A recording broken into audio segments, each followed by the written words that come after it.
Romantismo foi um movimento artístico que surgiu em meados do século XVIII e durou até mais ou menos o final do século XIX, e ele surgiu na Europa. Aqui no Brasil ele chegou no final do século XVIII e ele influenciou na pintura, na música, na arquitetura e na literatura. Ele era oposto ao classicismo, ao racionalismo e ao iluminismo, e as suas principais características eram a oposição ao modelo clássico, a estrutura do texto era em prosa, o desenvolvimento de um núcleo central, o indivíduo passava a ser o centro das atenções, a fuga da realidade, o surgimento de um público mais consumidor, o uso de verso livre e verso branco, que é quando o verso não precisa rimar um com o outro, a exaltação do nacionalismo, da natureza e da pátria, a criação de um herói nacional e o egocentrismo e o nacionalismo. José de Alencar nasceu em 1829, perto de Fortaleza, no Ceará. Foi um romancista, um dramaturgo, jornalista, advogado e também um político brasileiro. Foi um dos maiores representantes da corrente literária indianista. José consolidou o romance brasileiro ao escrever movido por sentimento de missão patriótica. Criou uma literatura nacionalista onde se evidencia uma maneira de sentir e pensar tipicamente brasileiras. Muitas das páginas dos livros dele relatam mitos, lendas, tradições, festas religiosas, usos e costumes observados pessoalmente por ele, com a intenção de abrasileirar um pouco seus textos. Com apenas 15 anos, ele ingressou na Faculdade de Direito e foi aí que ele viu o sucesso do livro A Moreninha, de Joaquim Manuel de Macedo. E ele se sentiu inspirado com isso e resolveu se tornar um escritor de romances. E com 18 anos, ele escreveu seu primeiro romance chamado Os Contrabandistas.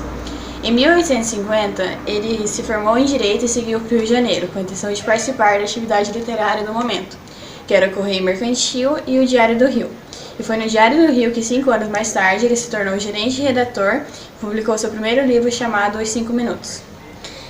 3 anos após isso, ele resolveu largar o jornalismo para se tornar chefe de segurança do Ministério da Justiça. E em 1860, com a morte do pai dele, que era senador do Ceará, ele resolveu se candidatar a deputado do Ceará. Que foi aí que, visitando a terra natal dele, ele conheceu a lenda Iracema e resolveu transformá-la em um livro. Atualmente, ele tem 21 livros publicados e é o patrono da cadeira, fundada por Machado de Assis na Academia Brasileira de Letras. E uma curiosidade que eu achei bem interessante foi que a mãe dele é prima do pai dele. Então, ele foi gerado isso aí. Iracema foi publicado em 1865 por José Alencar e é considerado um dos maiores romances da literatura brasileira. Esta obra, Iracema, ela é um anágrama de América, né? Por quê? Porque ela simboliza a fusão de um velho mundo do Martin, na Europa, com o mundo selvagem, da Iracema, Índia, resultando em um novo mundo que seria o Moacir, já na América. Esta obra de Iracema ela é pertencente ao romantismo brasileiro por apresentar características como a idealização do índio, o índio como herói, aquele sentimentalismo exagerado, aquela volta ao passado, a religiosidade, né, cristã, o nacionalismo, e entre outras características também. E olha que interessante, esta obra ela tem como subtítulo Lenda do Ceará. Por quê? Porque ela é uma alegoria da colonização do Ceará, mas também é a própria colonização do Brasil. Portanto, assim, Moacir, ele não só é o primeiro cearense, como também o primeiro próprio brasileiro.